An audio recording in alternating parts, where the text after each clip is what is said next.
students taking action now, Dartford, are here to testify in favor of House Bill 420, an act concerning genocide education. STAND is a worldwide network of students that is attempting to end genocide. Our chapter has participated in many anti-genocide projects. One of these has been to advocate for genocide education. We believe that education about genocide will help end ignorance of the problem and bring us closer to the day when genocide will be a thing of the past. This act is an important step in broadening our students' education and moving toward the elimination of this horrid crime. This is the third time that we will have testified in favor of this bill. Hi, I'm Maggie, and according to the United Nations Convention on Prevention and Punishment of Crime of Genocide, adopted on December 9, 1948, genocide is defined as an attempt to destroy in whole or in part a national, ethnical, racial, or religious group. Genocide entails mass murder of innocent people and is the most heinous crime known in history. But genocide is not history. Genocide still occurs in our modern world. Cambodia, Guatemala, Iraq, Rwanda, Bosnia, Southern Sudan, Burma, and Darfur are some of these recent examples. By some estimates in the last century, more people have been killed by genocide than warfare. In Darfur alone, which has a population of about 6 million, approximately 400,000 have been killed and 3 million have been displaced. Learning about the Holocaust, while it's necessary and important, it's not enough. Good morning. My name is Miriam, and genocide occurs because some dictators think that eliminating a group will help them keep power, and because they think they can get away with it. Only international diplomacy, and intervention can stop or prevent it. The need for awareness by people all over the world is great because leaders will only take steps against genocide if their constituents demand action. This can only happen if citizens have learned about the issue. As the modern anti-genocide movement shows, when people understand and are aware of genocide, they insist that their governments do what they can to save lives. Hi, I'm Kalin. The Massachusetts frameworks shape what our students are taught in their history classes. Currently, the frameworks include the Holocaust, and few schools go beyond this. Students are often left with the impression that genocide is a historical tragedy and not a modern one. By requiring education about multiple genocides, House Bill 420 pushes educators to make the connections between the past and the present. This will lead students toward a greater understanding of the issue, motivate them to follow global human rights issues, and lead them to become engaged in advocacy. The ultimate goal of genocide education is the end of genocide. When people are engaged on the issue, they can make a difference. In Sudan, the government has targeted minority populations in Southern Sudan, Darfur, and other areas. The killing diminished when the world paid attention, and the killing raised again when people started ignoring it again. International pressure forced Bashir to accept the creation of an independent Southern Sudan as a way to try to end the atrocities there. Less attention being paid recently has led to renewed attacks. Once, groups of Americans organized against slavery. They worked toward an uncertain day when state-sanctioned slavery would be a phenomenon of the past. Today, the efforts to end genocide face a similar challenge.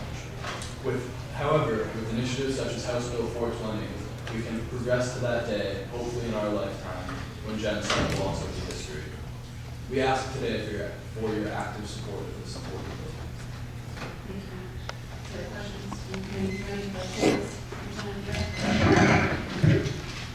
Thank you, Madam Chairman. Just briefly, I'd like to applaud the students for their participation. I had the honor of serving with one of your teachers on a civic engagement panel at the Cape Cod Community College recently with Dr. Myra Levinson. And we talked about the multiple ways that young people can be engaged. And so first, I just want to applaud you for being here for the third time testifying on the bill.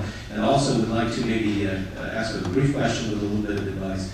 Have you sought change in the curriculum framework through the Department of Elementary and Secondary Education by using your student member of the board? Now, each of your high schools has a student advisory board, which then elects a regional representative, who then elects one voting member of the State Board of Education. Okay, so if you haven't done parallel tracks, I urge of the organization to discuss working with your student infrastructure to have this question brought before the Board of Elementary and Secondary Education?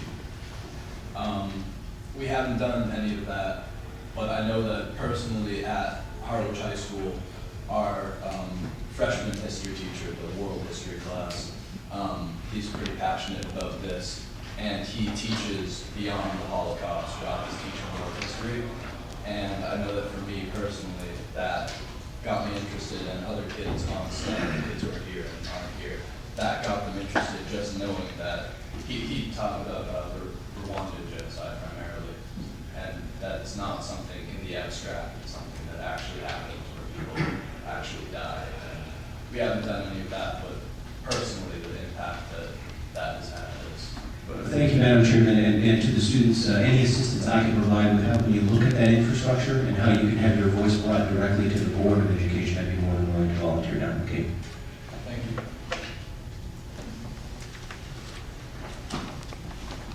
Just along following up on what Representative Vieira had said, I know that the curriculum frameworks for social studies, as I was working on H475, which is a similar bill, they're going to be looking at them in 2014. So this would be an absolute right project for you to get involved with DBSE, and I would urge you to get in touch with those folks as soon as possible so that you can get on the agenda at one of their meetings. And if you make a presentation as eloquently and as succinctly and as to the point as you did here today, you may be able to convince them to get this as part of the curriculum frameworks.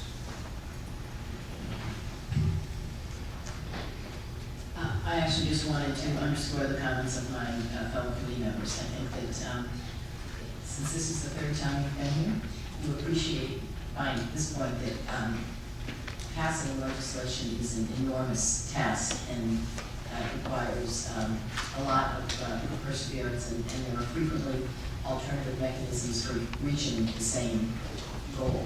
And I think that Representative Vieira and Representative Gloria have identified one mechanism that might in fact result in you're achieving exactly what you want, which is to have the frameworks reflect a little bit of a broader range by working through the executive branch as opposed to the legislative branch. I frequently tell people who come to meet with me about various bills that pursuing parallel courses is the best way to go. You can never be sure which one is going to result in